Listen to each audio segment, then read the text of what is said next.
Hello കൂട്ടുകാരെ, നമുക്കൊന്നൊരു അയില roast ആയാലോ? വീഡിയോ കുറച്ച് സ്പീഡാണ്.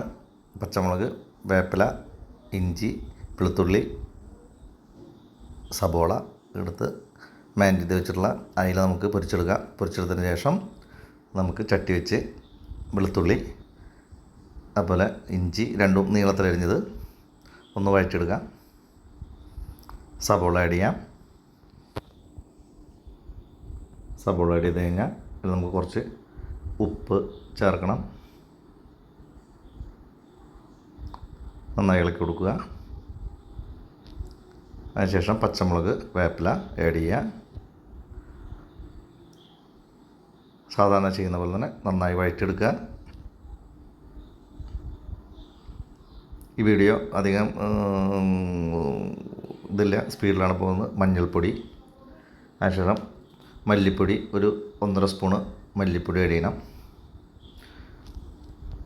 നന്നായി മിക്സ് ചെയ്യുക, ആ പച്ചമണം പോണ വരെ. അതിനുശേഷം നമുക്ക് കാശ്മീരി മുളക് പൊടി 4 സ്പൂണ്, വലിയ സ്പൂണാണെങ്കിൽ 2 സ്പൂണ് ആഡ് ചെയ്യുക.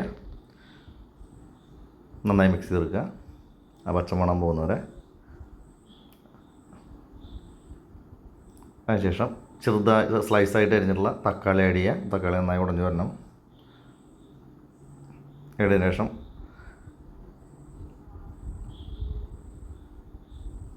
അല്പം വെള്ളം ഒഴിച്ചിട്ട് ഒന്ന് മൂടി വയ്ക്കുക. അപ്പോൾ തക്കാളിയൊക്കെ നന്നായി വെന്ത് റെഡിയായിട്ട് വരും.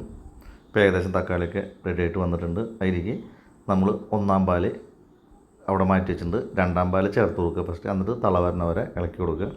ഞാനത് പറയാൻ വിട്ടുപോയതാണ്. ഇതിൽ നമ്മൾ ഒരു അരമുറി നാളികേരത്തിൻ്റെ പാലാണ് ചേർക്കുന്നത്. ഇപ്പോൾ നമ്മൾ 2-ാം പാൽ ചേർത്തിട്ടുണ്ട്.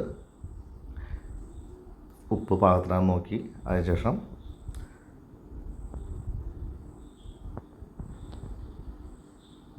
ഏകദേശം ആയിട്ടുണ്ട്. അപ്പോൾ നമ്മൾ അതിലേക്ക് വറുത്ത് വെച്ച അയില ഇട്ട് കൊടുക്കുകയാണ്. ഇപ്പം നമ്മൾ ലോ ഫ്ലെയിമിലാണ് വെക്കേണ്ടത്. ഒരിക്കലും ഹൈ ഫ്ലെയിമിൽ വെക്കാൻ വേണ്ടി പാടില്ല, പ്രത്യേകിച്ച് മൺചട്ടി ആയതുകൊണ്ട്.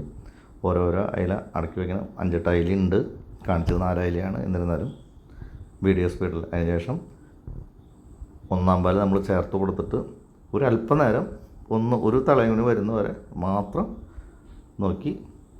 സ്വാദിഷ്ടമായിട്ടുള്ള അയില റോസ്റ്റ് ഇവിടെ റെഡി ആയിട്ടുണ്ട്.